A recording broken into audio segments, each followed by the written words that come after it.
ఇవాళ అందరికీ దసరా శుభాకాంక్షలు.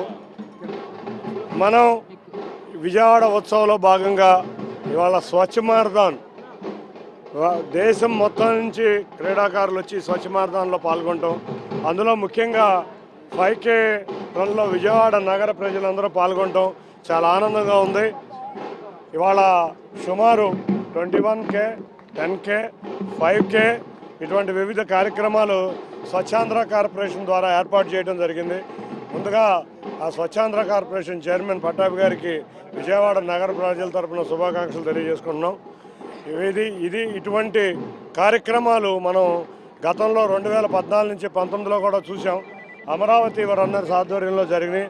మళ్ళీ ఏ రోజైతే కూటమి ప్రభుత్వం అధికారంలోకి రాగానే విజయవాడ ఉత్సవ్ కానీ, స్వచ్ఛ మారథాన్లు కానీ, ఇటువంటి అన్ని కార్యక్రమాలు గౌరవ ముఖ్యమంత్రి నారా చంద్రబాబు నాయుడు గారి నేతృత్వంలో, ఉప ముఖ్యమంత్రి గారు పవన్ కళ్యాణ్ గారు, లోకేష్ గారు, అంతేకాకుండా మోడీ గారి ఆధ్వర్యంలో ఇటువంటి కార్యక్రమాలన్నీ జరుగుతున్నాయి. తప్పకుండా ఇవాళ చూసాం విజయవాడ నగర ప్రజల్లో ఉన్న ఉత్సాహం. మనందరం కూడా గత 10 రోజుల నుంచి విజయవాడ ఉత్సవాలు ఏ విధంగా భారీగా పాల్గొన్నారో 11వ రోజు స్వచ్ఛ మారథాన్తో ప్రారంభమైన ఈ కార్యక్రమం సాయంత్రం 5 గంటలకి గౌరవ ముఖ్యమంత్రి గారు టెప్సీ టాప్సీ ఎదురుగా ఉన్న డి అడ్రస్ మాల్లో స్టేజ్ మీద ఉంటారు. అందరూ కూడా విజయవాడ ప్రజలందరూ కూడా భారీగా పాల్గొని మనం ఇవాళ గిన్నిస్ బుక్ ఆఫ్ వరల్డ్ రికార్డులో ఎక్కే సమయం ఆసన్నమైంది. 3000 మంది దసరా కళాకారులతో, దసరా వేషగాళ్లతో అమ్మవారిని ఊరేగించడం జరుగుతుంది. ఇది మైసూరు ఉత్సవాలను తలపించే విధంగా ఈ ఊరేగింపు ఉండబోతుంది. ఇవాళ విజయవాడ నగరం ఇంటర్నేషనల్ వేదికల మీద నుంచోబోతుంది. గౌరవ ముఖ్యమంత్రి గారు ముఖ్య అతిథిగా రాబోతున్నారు. అందరూ కూడా స్వచ్ఛ మారథాన్లో ఇవాళ బందర్ రోడ్డు బ్లాక్ చేస్తున్నాం. రోడ్డుకు ఒకవైపు మనం కార్నివాల్ ఉంటే రెండో వైపు ప్రజలు ఉంటారు.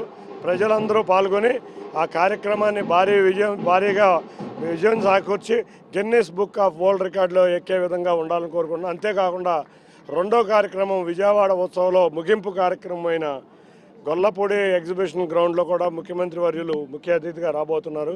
ముగింపు వేడుకలు అంటే గొల్లపూడి ఎక్స్పో అయితే ఇంకా 40 రోజులు ఉంటుంది.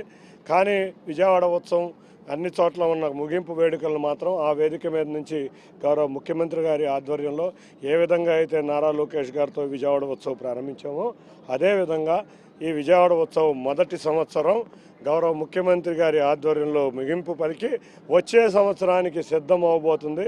ఇవాళ గౌరవ ముఖ్యమంత్రి గారు ఒకటే చెబుతున్నారు, మైసూర్ కలకటా తరహాలో విజయవాడ ఉత్సవం జరుగుతుంది.